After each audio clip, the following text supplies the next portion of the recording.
결혼할 나이가 된 어떤 청년이 하나님께 이렇게 기도했다고 합니다. 하나님, 저는 무조건 예쁜 여자랑 결혼하게 해주세요. 그래서 정말 이쁜 여자랑 자매랑 결혼을 하게 됐는데 살아보니까 도대체 자기 얼굴만 청소하고 집안 청소는 안 하는 거예요. 주변 사람들은 이쁜 아내랑 결혼해서 너무 좋겠다 이렇게 부러워하지만 시간이 지나면 지날수록 집안은 점점 돼지우리가 돼가고 또 매일 라면만 먹고 막 그래가지고 도저히 살 수가 없어가지고 결국 이혼을 했다고 합니다. 그리고 이제 다시 기도해요. 하나님, 얼굴도 이쁘고 집안 살림도 잘하는 여자랑 결혼하게 해주세요. 자, 그랬더니 두 번째 그런 부인을 얻었습니다. 자, 그런데 여러분, 이거 실화 아닙니다. 괜히 따라하지 마세요. 근데 이번에는 입만 열었다 하면 그냥 얼마나 입이 거센지 툭하면 막 그냥 남편한테 욕하고 막 자존심 상하는 얘기하고 막 그래가지고 또 도저히 살 수가 없어서 이혼을 했습니다. 그리고 이제 마지막이다. 이번에는 못생겨도 좋다. 살림 못해도 괜찮다. 말만 이쁘게 하면 된다. 해가지고 세 번째 결혼을 했는데 이 부인은 어땠을까요? 입만 열면 딱 두 마디만 하는 거예요. Yes, no. 네, 여보. 아니요, 여보. 그러니까 어떻게 당신은 어떻게 이렇게 말이 없어? 뭐 말이라도 좀 해봐. 답답해 죽겠어. 그래가지고 결국 그분하고도 이혼하고. 자, 이제 이 남자는요, 에휴, 이제 나 혼자 살아야겠다. 이제 그러고 있는데, 이제 골목길을 걷고 있는데 아이들이 가위바위보를 하는 거예요. 이 바위는 강하니까 이 가위를 여러분 이겨버리잖아요. 자, 그런데 이 바위를 이기는 건 뭐예요? 부드러운 보자기. 이런 게 이제 인사이트가 났다는 거죠. 그러면서 이 사람이 깨달아요. 지금까지 살았던 그 부인들이 부족했던 것이 아니라 내가 보자기가 못됐구나. 내가 감싸주고 참으면 될 것을. 그래서 뉘우치고 네 번째 장가 가서 잘 살았다는 믿거나 말거나 얘기입니다. 여러분, 이 얘기는 사실 제가 결혼을 앞둔 그 예비 신랑 신부한테 메리지 클래스에서 들려주는 예화 얘기예요. 보통 이제 젊은 부부들이 결혼해서 초반에 싸우는 이유가 다 이렇기 때문에 그래서 제가 교훈을 했던 것이 뭐냐면 제발 결혼해서 한 가지 때문에 살다가 한 가지 싫다고 극단적인 생각하지 마라. 그러니까 하나가 좋아서 결혼했으면 하나가 싫다고 절대 이혼하면 안 된다. 하나가 마음에 안 들면 여러분 다른 것들도 다 싫어지죠. 자, 그럴 때 우리가 생각해야 될 거, 나는 힘센 바위가 되지 말고 뭐가 되자? 따뜻한 보자기가 되자. 그러면 그 싫었던 하나가 없어진다. 왜? 내가 보자기로 품어서 없애버렸기 때문에. 그러면 뭐예요? 언제 그랬냐는 듯이 다시 좋아지고 사랑하게 되는 것이 결혼 생활이다. 여러분, 우리 뭐 다 아는 얘기 아닙니까? 어떤 사람은요, 여행 다녀와가지고 막 불평하는 분 계세요. 비싼 돈 들여가지고 좋은 호텔, 좋은 관광지 다 구경해 놓고서 딱 한 가지 마음에 안 들었다고 이번 여행 다 망쳤다고 불평하는 거예요. 음식이 왜 그 모양이냐? 가이드가 왜 그렇게 불친절하냐? 호텔 침대 쿠션이 왜 그 모양이냐? 그러니까 여행에 대한 좋은 생각은 하나도 없고 그냥 싫었던 거 그 한 가지 때문에 여행 망쳤다. 여러분, 이것처럼 어리석은 사람 없습니다. 자, 그런데 우리는요, 이런 어리석은 짓을 자주 범하게 됩니다. 가정에서도, 직장에서도, 교회에서도. 다른 건 다 마음에 드는데 딱 한 가지 마음에 안 든다고 전부를 다 불평해버리는. 그래서 혼자 그냥 저쪽 가가지고 씩씩대고 불평하고 시험에 드는 분들이 간간히 계십니다. 자, 그런 분은 어떻게 도와줄 수가 없어요. 스스로 자신의 마음을 돌봐야 됩니다. 왜 나는 그 한 가지를 싫어할까? 그 한 가지가 왜 그럴까가 아니라 왜 나는 그 한 가지를 싫어할까? 내가 싫어하는 그 한 가지가 문제인가? 아니면 그것을 용납 못하는 내가 문제인가? 모든 세상이 다 내 맘대로 되면 좋겠는데 그렇지 못한다면 도대체 누가 잘못인가? 내가 잘못이냐? 세상이 잘못이냐? 혹시 내가 그것을 싫어할 자격이 있는가? 내가 그렇게 완벽한 사람인가? 생각해 봐야 됩니다. 자, 오늘 본문 여러분 9절을 보시면요. 예수님이 누구한테 지금 말씀하냐면 보세요. 자기를 의롭다고 믿고 다른 사람을 멸시하는 자들에게 말씀하시대요. 그러니까 지금까지 제가 말씀드린 한 가지가 싫다고 불평하고 화내고 관계를 끊어버리려고 하는 사람이 나와요. 자, 그 사람이 바로 뭐예요? 자기는 의롭다고 생각하고 다른 사람은 아니다. 그래서 멸시하는 사람이에요. 자, 그런 사람한테 예수님이 오늘 비유로 말씀을 주십니다.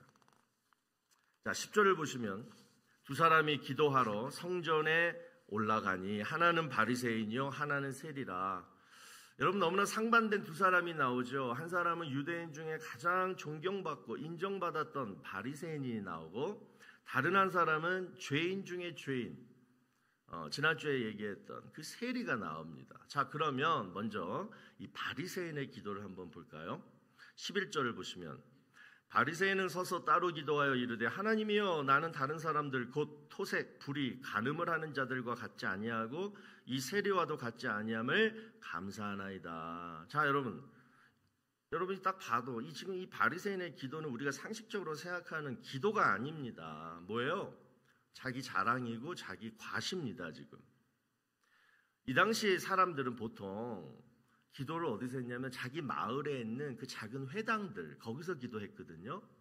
그런데 이 바리새인은 예루살렘에 있는 큰 성전에 와서 지금 기도를 해요. 아무래도 그 작은 회당보다는 사람이 더 많겠죠. 자, 그리고 맨 앞으로 옵니다. 맨 앞으로 갑니다. 그리고 뭐예요? 따로 서서 기도해요. 공동번역 성경에서는 이 문장을 보라는 듯이 서서 이렇게 번역하고 있어요. 그러니까 성전 맨 앞자리에서 보라는 듯이 서서 두 손을 들고 하늘을 향해서 소리 높여 외치는 거예요. 뭐라 그래요? 하나님, 저는 이번 주에도 다른 사람들이 짓는 토색, 누구를 속여서 빼앗는 것, 불이 공정하지 못하게 지은 죄, 간음, 다 아시죠?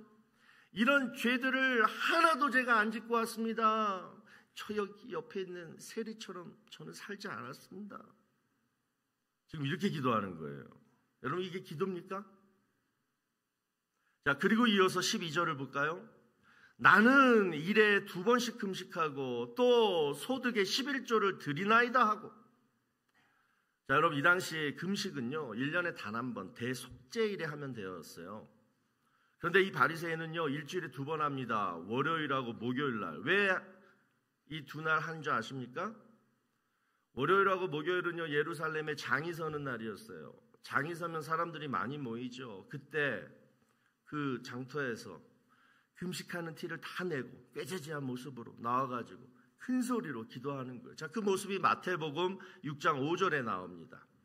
또 너희는 기도할 때 외식하는 자와 같이 하지 말라. 그들은 사람에게 보이려고 회당과 큰 거리 어귀, 바로 여기에요. 큰 거리 어귀에 서서 기도하기를 좋아하느니라.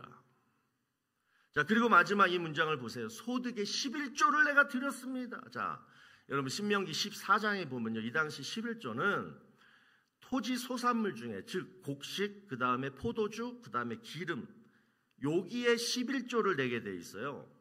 자, 그런데 바리새인들은 안 내도 되는 것을 냈습니다. 자, 그게 마태복음 23장 23절에 나와요. 다 예수님을 알고 지금 얘기하는 거예요. 화 있을진저 외식하는 서기관들과 이 바리새인들이여 너희가 박하와 회향과 근체 11조는 들이되 율법에 더 중한 바 정의와 긍휼과 믿음은 버렸도다. 자, 여기서 나오는 박하와 회향과 근체는 여러분 채소예요. 허브예요. 이거 가지고는 11조 낼 필요가 없는 거예요. 성경에서 내라고 한 것도 아닌데 다른 일반 백성들도 아예 생각도 안 하는 것들인데 이것까지도 냈다라는 거예요. 왜? 나는 특별하니까. 이런 것도 내면 사람들이 나를 인정하고 더 존경하지 않겠느냐? 이 마음으로 냈다라는 거예요. 자, 그런데 예수님 뭐라고 하십니까? 마지막에 믿음은 버렸도다. 믿음도 없이 11조 냈다라는 거예요. 뭐 때문에? 사람 의식해서 인정받고 존경받으려고. 여러분들이 잘 아시는 그 신현준이라는 배우 있죠? 그 코 이렇게 긴 사람. 그 신현준이라는 배우가 간증하는 그 짧은 동영상을 제가 봤는데요. 이분이 교회에서 집사더라고요. 한번 여러분 들어보세요. 저는 술을 그렇게 좋아하지 않는데 가끔 술자리에 가면 선배가 술을 권합니다. 그럴 때 선배님 저 크리스찬이고 집사라서 술 안 마십니다. 그럴 때 따라주는 사람이 이렇게 얘기했다는 거예요. 나 장로야. 마셔 괜찮아. 취하지만 말어. 성경에 나오잖아. 이거 싫으면 예수님의 피 시켜줄까? 저기 와인 좀 가져와봐. 이랬다는 거예요. 선배님들도 저러시니까 그래 그러면 취하지만 말고 술 마시자. 그래서 조금씩 술 마시다가 어느 날 이런 기도를 했다고 합니다. 하나님 이제 술을 입에도 제가 안 되겠습니다. 하나님이 주신 성전 이제 정말 깨끗하게 제가 하겠습니다. 그리고 이제 술 담배를 안 하니까 기도할 때 너무 떳떳하더래요. 왜? 하지 말라는 거 안 하니까. 그리고 어디 가서 저는 하나님의 사람입니다 라고 떳떳하게 말을 할 수 있게 되었다라는 거예요. 자, 저는 이 간증을 여러분 듣고 이런 생각을 해봤어요. 술, 담배 하고 안 하고가 중요한 게 아니라 이 신현준이라는 배우는 진짜 믿음이 있는 사람이구나. 왜? 바로 이 문장 때문에 그래요. 제가 기도할 때 너무 떳떳했습니다. 하지 말라는 거 안 하니까. 이거. 그러니까 이분은 뭐예요? 평소에 하나님을 의식했던 사람이에요. 여러분, 하나님이 나를 보고 계시는데 어쩌지? 그러면서 술, 담배 하는 사람이 있고요. 내가 집사고 장로인데 남이 보면 어쩌지? 하면서 술, 담배 하는 사람이 있어요. 여러분, 어떤 사람이 믿음이 있는 사람일까요? 첫 번째 사람은 믿음이 있어요. 그런데 두 번째 사람은 바리새인과 같은 사람이에요. 하나님은 보는, 하나님은 의식 안 하고 사람을 의식해서 몰래 죄짓고 몰래 숨어서 죄짓고 그러다가 교회 와서는 뭐예요? 금식했어요. 11조 많이 냈어요. 나 이런 거 봉사해요. 그런 것으로 자랑하고 인정받으려고 하는 사람이 바로 바리새인과 같은 성도라는 거예요. 자, 그런데 반면에 이제 세리의 기도를 한번 보자고요. 본문 13절 한번 다 같이 읽어봅시다. 시작.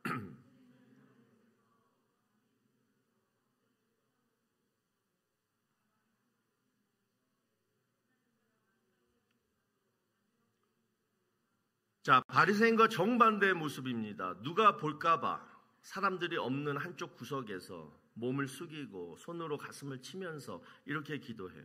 하나님이여 불쌍히 여기소서 나는 죄인이로소이다. 자, 여러분 여기서 불쌍히 여기다 이 단어를 한번 우리가 좀 살펴봐야 됩니다. 자, 이 단어의 원어가요 힐라스코마이라고 하는데요. 자, 요 똑같은 단어가 어디에서 나오냐면 히브리서 2장 17절에 나와요. 한번 보세요. 이는 하나님의 일에 자비하고 신실한 대제사장이 되어 백성의 죄를 속량하려 하심이라. 여기서 속량이라는 뜻으로 쓰이고 있습니다. 속량, 다른 말로 대속. 그러니까 예수님이 내 죄를 대신해서 십자가에 달려 돌아가셨다. 그리고 나를 용서하시고 구원하셨다. 이 말이 속량, 대속, 어텀먼트라고 해요. 지금 세리가 기도를 하고 있을 때 여러분 예루살렘 성전 한쪽에서는 무슨 일이 벌어지고 있었냐면 한쪽에서 속죄 제사를 드리고 있습니다. 우리가 잘 아는 거잖아요. 짐승을 잡아가지고 자신이 지은 죄를 이 짐승에다가 다 오브랩시키는 거예요. 그리고 뭐예요? 각을 띄고 그렇게 해서 피를 흘리게 하고 그 피와 연기로 제사를 올려 드리는 거예요. 그걸 하고 있어요. 아마 세리는 그 제사를 보면서 이렇게 기도한 거예요. 하나님, 저 짐승의 주인이 저 짐승으로 죄를 용서받는 것처럼 하나님, 저를 대신해서 용서해 주세요. 아직 예수님이 십자가에 달려 돌아가시기 전인데 예수님은 이 비유를 통해서 이미 본인의 십자가 대속을 지금 얘기하고 계시는 거예요. 여러분, 예수님이 돌아가시기 전에 이 비유를 통해서 우리에게 전하시고자 했던 그 메시지는 뭐였을까요? 세리는 비록 죄인이었지만 누구를? 자신의 기도를 믿었어요? 아니에요.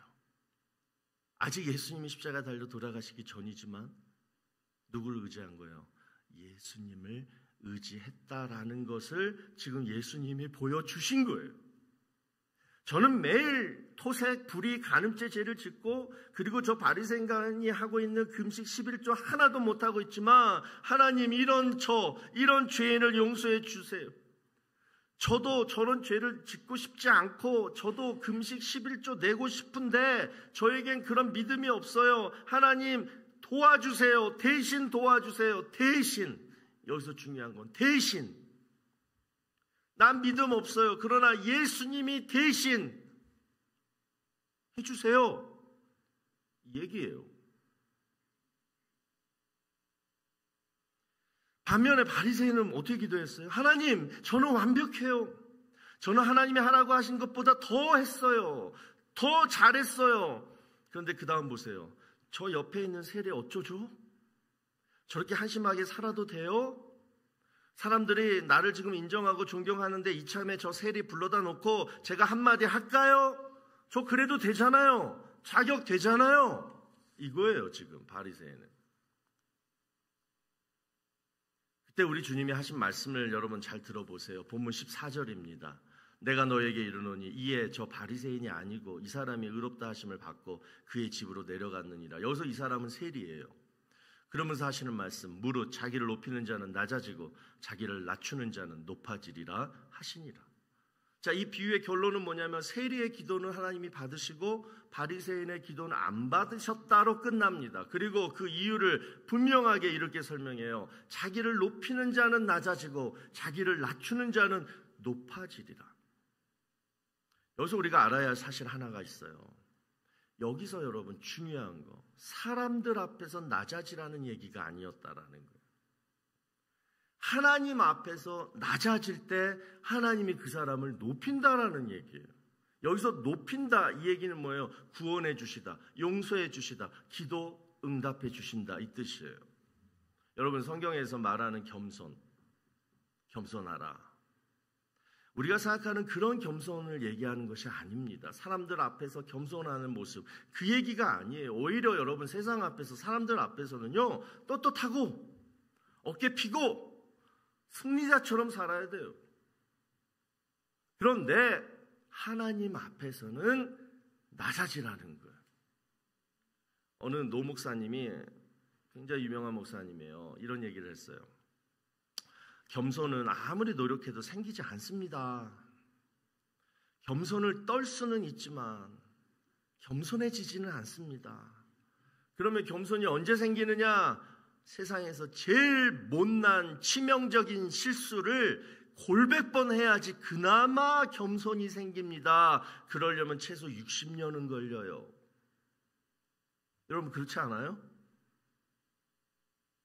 저는 이 말씀에 100% 공감하는데요. 하지만 저는 이 말씀에 한 가지를 더 첨가하고 싶어요. 아니 몇 가지 문장인데 제가 한번 이렇게 정리해 봤어요. 한 번 실수해서는 절대 겸손해지지는 않습니다. 여러분. 사람 앞에서 잠깐 풀이 죽을 뿐이지. 그건 겸손 아니에요. 다시 살아나면 뭐예요? 다시 고개를 뻣뻣이 듭니다. 그런데 내가 실수를 몇 번 했느냐? 내가 실패를 얼마나 많이 했느냐? 그래서 겸손해지는 게 아니라고 저는 생각하고요. 겸손해지는 방법은 바로 이거라고 저는 생각해요. 내가 실수했는데, 내가 실패했는데, 그런데 하나님이 나를 살려주세요. 하나님이 나를 세워주세요.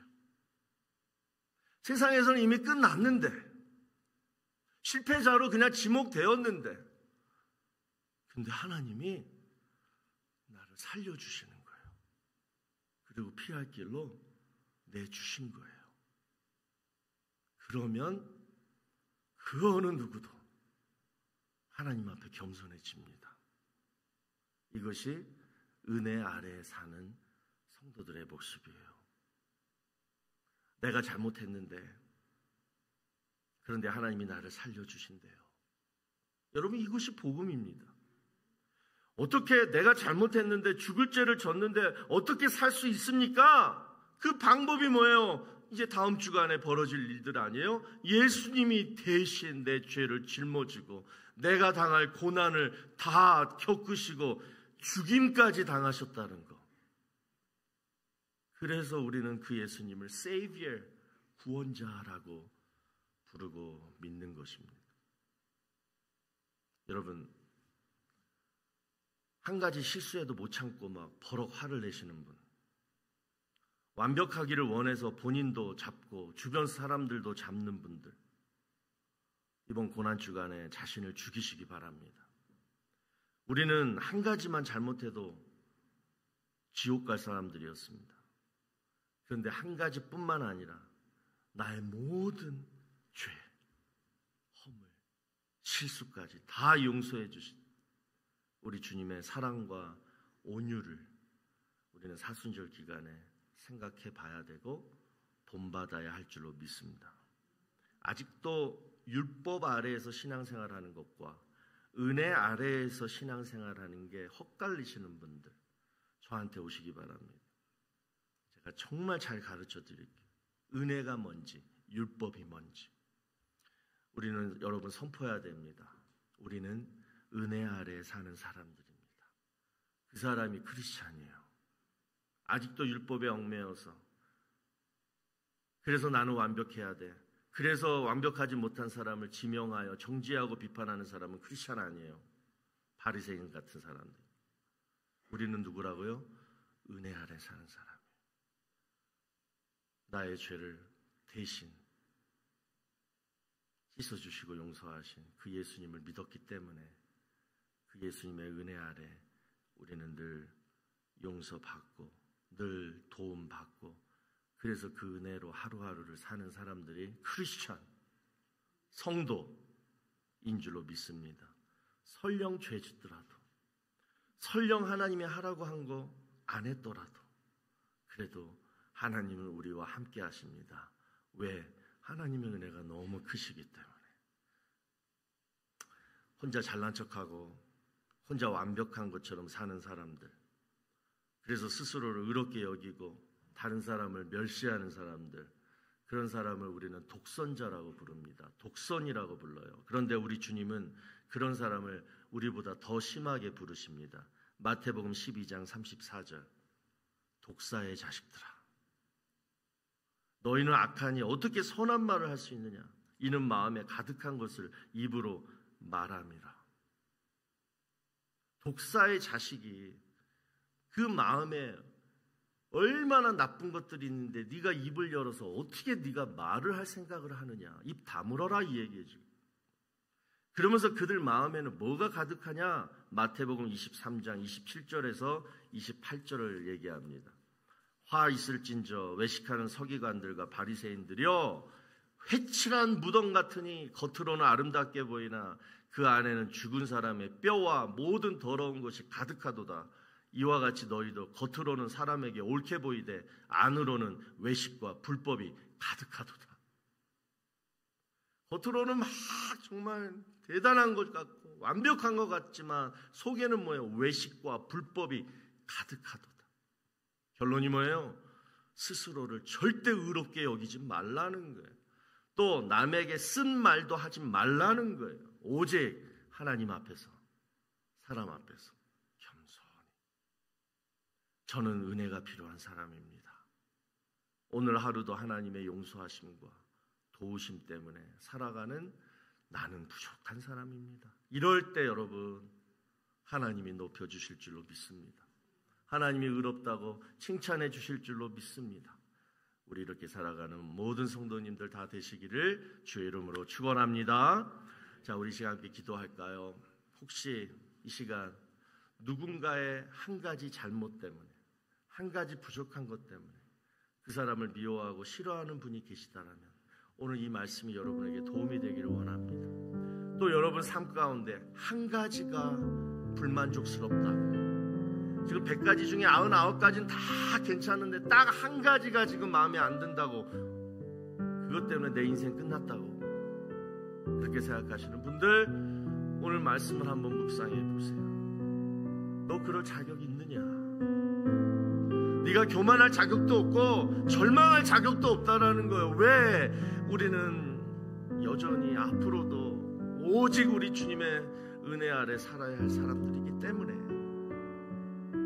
오직 하나님 앞에서, 사람 앞에서, 또 내 자신에게도 겸손 또 겸손, 그리고 하나님 은혜 부어달라.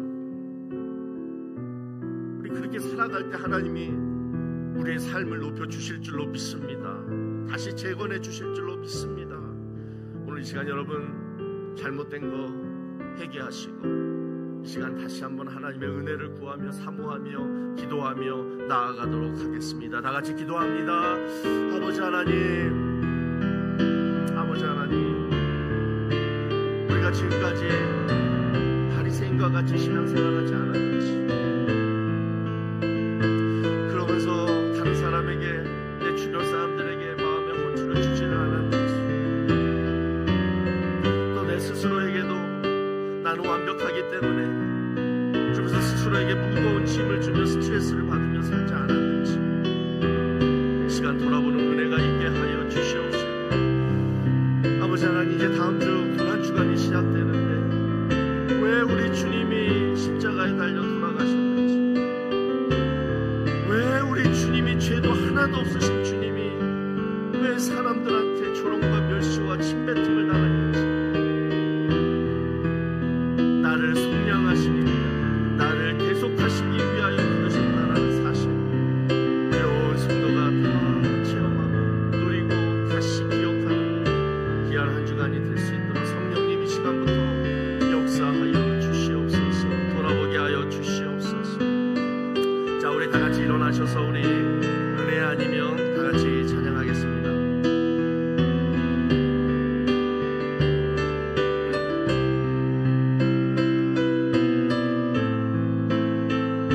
우리 간절히 은혜를 사모하는 마음으로 찬양합니다. 어둠 속 헤매이던 내 영혼 갈 길 몰라 방황할 때에 주의 십자가 영광의 그 빛이 나를 향해 비추어 주셨네. 주홍빛보다 더 붉은 내 죄 그리스도의 피로 씻기요. 완전한 사랑 주님의 은혜로 새 생명 주께 얻었네. 은혜 아니면 나서지 못하네. 십자가의 그 사랑 능력 아니면 나서지 못하네. 은혜 아니면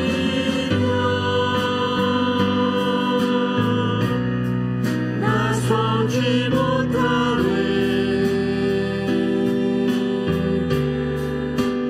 놀라운 사랑 그 은혜 아니면 나서지 우리 가슴에 손을 얹고 우리 장음부터 다시 하겠습니다. 어둠 속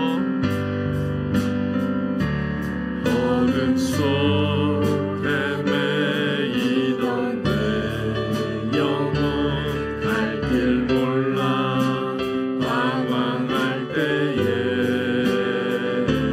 주의 십자가 영광의 그 빛이 나를 향해 비추어 주셨네.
은혜가 필요한 사람들이 너무 많습니다. 그런데 하나님의 은혜를 찾는 것이 아니라 있지도 않은 내 능력, 있지도 않은 세상의 방법, 우리 그거 구하지 않게 하시고 오직 하나님의 은혜, 하나님이 주신 은혜, 앞으로도 예비하신 그 은혜만 하나님 사모합니다. 그 은혜 없으면 나 살 수 없습니다. 오늘 이 시간 간절히 이 은혜를 사모하고 결단하며 구하고 돌아간 우리 온 성도들, 하나님 그 은혜 꼭 이번 주간 체험하게 하여 주시옵소서.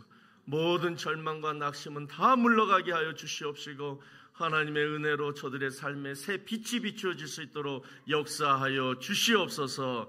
이제는 우리 구주 예수 그리스도의 무한하신 은혜와 하나님 아버지의 지극하신 사랑하심과 성령님의 감화감동 위로 교통하심이 한 가지뿐만 아니라 모든 것을 다 용서하시고 용납하셨다. 우리 주님의 그 은혜 때문에 살아가는 이 못난 죄인이 누구를 미워하고 누구를 정죄하겠습니까? 나를 죽이고 남의 부족함을 덮어주고 그리고 하나님 앞에서 겸손과 진실됨으로 살아가고자 이 시간 결단하며 돌아가는 사랑하는 주의 성도들 머리 위에와 가정과 자녀와 일터 위에 이제로부터 영원토록 함께 있을지어다. 아멘.